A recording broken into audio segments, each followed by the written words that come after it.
ગામના ફુલેકામાં ઘોડા જોવા ગયા ના નાનું ઘોડું બે પગે હાલતું હતું ને પછી વી ગયા શોપિંગ કરવા માટે. તો બધાને very good morning, welcome back to my new vlog. ને અત્યારમાં સૌરભ જોશીનો મસ્ત મજાનો વ્લોગ જોવાતો હતો ને સાથે નાસ્તો ચાલતો હતો. નાસ્તો કરી લીધો ડન ને પછી મુફાસો લઈને જવું છે આઈટીઆઈ. અને આજે તો મુફાસો ભૂચો થઈ ગયો હતો એટલે પેટ્રોલ પીવરાઈ દીધું. ભોગી ગયા આઈટીઆઈ ને મસ્ત મજાની બ્રેક પડી જાય પછી મળું ને પડી ગઈ બ્રેક ને આ બધા જો અહીંયા હવાણું કરતા હતા. રસ્તામાં મળી ગયો કોકનો વૈર ઘોડો ને તમે પણ થોડુંક જોઈ લ્યો. અને આજે થોડુંક આઈટીઆઈ થી આવતા મોડું થઈ ગયું ને આવી ગયો દસુ ને ગામમાં એક જગ્યા ફૂલકું છે અહીંયા ઘોડા ભેગા થતા ને જોઈ લો આપણો સ્મિતભાઈ જ દેખાય. અને આપણા સ્મિતભાઈ ને જોઈ લીધો ને આયા ઈ પછી ના પણ ઘણા બધા ઘોડા હતા, ચેક કરો.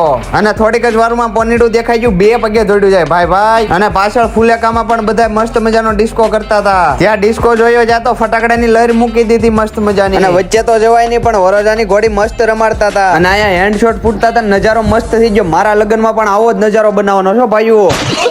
ફુલેકું જોઈને આવી ગયા કપડા લેવા, કારણ કે સુરત જવું તો કપડા તો જોઈએ ને ભાઈ નવા. અને પછી આવી ગયા કપડા લેવા ને આ શેઠ ની દુકાનેથી લેવાના છે. મસ્ત મજાના કપડા બપડા લેવાઈ જાય છે. ને આ અંકલ નો બર્થડે હતો તો બધા હેપી બર્થડે વિશ કરી દેજો. અને આવી ગયા ઘરે હું તો બેસી ગયો તો જમવા ને ભાઈ. લોંગ વિડીયો જોવા માટે નીચે આવેલ લિંક પર ટચ કરો. મોર મિની વ્લોગ જોવા માટે લાઈક શેર સબસ્ક્રાઇબ ફોલો કરો.